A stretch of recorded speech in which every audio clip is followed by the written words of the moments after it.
Olá pessoal, esse vídeo é sobre a colonização do Brasil, tá? Mas antes de nós chegarmos até a colonização, temos que ter a ciência, né, de que teve um período aí chamado o denominado pré-colonial.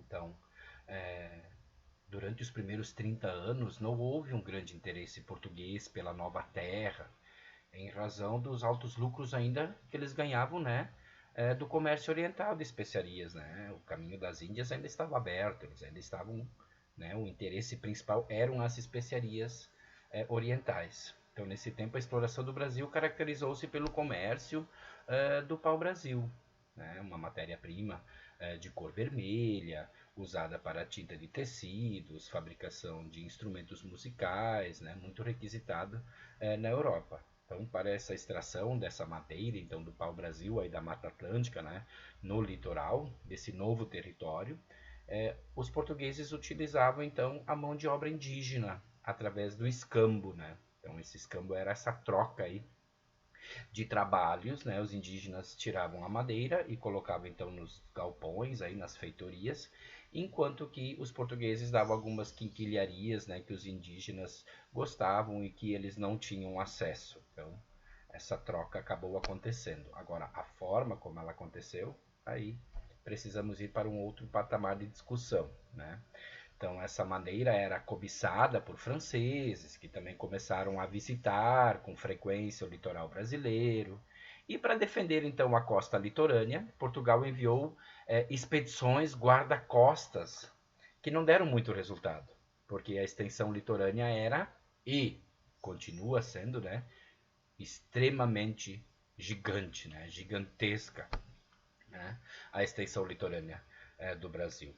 E por isso, em 1530, então o rei de Portugal enviou uma expedição colonizadora sob o comando de Martim Afonso de Souza, que fundou a primeira vila no Brasil, né, a vila de São Vicente.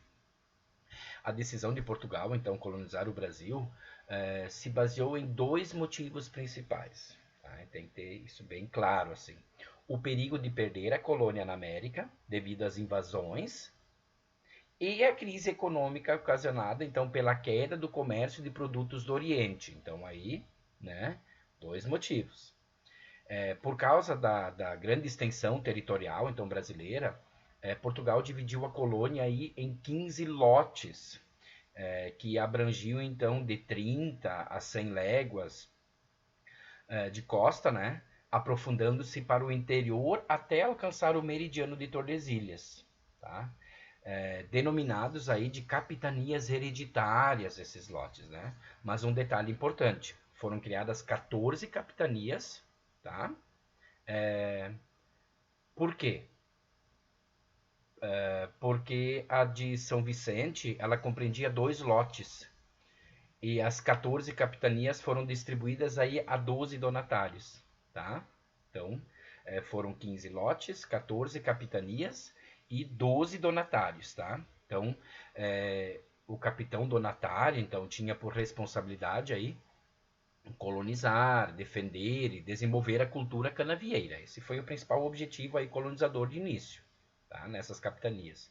Então, com exceção de São Vicente e Pernambuco, esse sistema não deu certo, por inúmeros motivos aí. Falta de interesse dos donatários, distância entre Portugal e Brasil, ataques indígenas, também o não conhecimento sobre a questão agrícola por muitos donatários e os responsáveis pela administração. Então tem inúmeros aí, né, motivos. E aí, para auxiliar então os donatários, o rei de Portugal aí criou o sistema de governo geral, centralizando a administração da colônia em Salvador, tá? Que foi fundada então por Tomé de Souza para ser a primeira capital do Brasil. Tá? Então a primeira capital do Brasil foi Salvador. É importante também ressaltar que o sucesso da colonização portuguesa se deu graças aos bons resultados da economia açucareira no Nordeste. Então, que contou com a presença de né, o solo massapê, argiloso, né, extremamente propício para a cana, a questão do clima favorável, também extremamente importante destacar aí. E nunca, jamais, tá, gente, podemos esquecer que a economia açucareira se desenvolveu explorando a mão de obra dos escravizados. Tá? Então, extremamente importante. Tá? E esses resistiram como podiam à escravidão. Um detalhe muito importante aí. E esse desenvolvimento, então, né, que se criou em cima da cana, né, do açúcar, fez com que as terras brasileiras se expandissem para o oeste. Né? E aí podemos destacar as atividades dos jesuítas, a criação de gado, as entradas, que eram oficiais do governo, né? As bandeiras, né, dos bandeirantes aí, que eram contratados então por particulares, a mineração, né? E que vão abrir novos caminhos aí para a economia portuguesa e, contudo, anularam então o Tratado de Tordesilhas, essa expansão, porque ultrapassou o meridiano de Tordesilhas, né? Vai além daquele tratado. E com isso, então, exigindo uma nova demarcação das fronteiras brasileiras. Tá? E com isso, então, em 1750, foi assinado um novo tratado entre Portugal e Espanha, o chamado Tratado de Madrid, que deu ao Brasil quase toda a sua atual configuração aí geográfica, né? Então, o Tratado de Madrid ele determinava que todo o território ocupado por determinado país, por representantes, né, daquele país, seria então dele. Então, como os portugueses foram né, com a expansão, né, da criação de gado, né, a questão dos jesuítas, a questão das entradas, das bandeirantes, né, a própria mineração, vai ultrapassar o Tratado de Tordesilhas e eles já estavam ocupando esses territórios por um bom tempo. Então o Tratado de Madrid só veio confirmar que era dos portugueses agora então esse território, e aí a configuração praticamente atual do nosso país.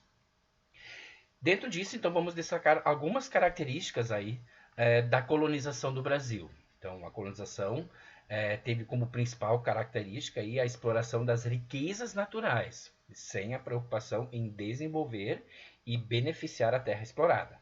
Tá? Então, as riquezas aqui encontradas, tanto minerais como vegetais, eram levadas à Europa por meio, então, dos navios portugueses, onde iriam financiar os mais variados acontecimentos, desde o luxo parasitário, né, da corte portuguesa, até a Revolução Industrial na Inglaterra. Né? Muito da riqueza tirada daqui, então, de uma forma exploratória, foi levado para a Europa e também pago à Inglaterra, pois os portugueses compravam muitos produtos ingleses, né? Então, a extração das riquezas que interessavam aos comerciantes aí portugueses era feita de forma extremamente predatória, sem qualquer preocupação com a preservação das matas, do solo, das águas, né, da fauna e dos primeiros habitantes da região.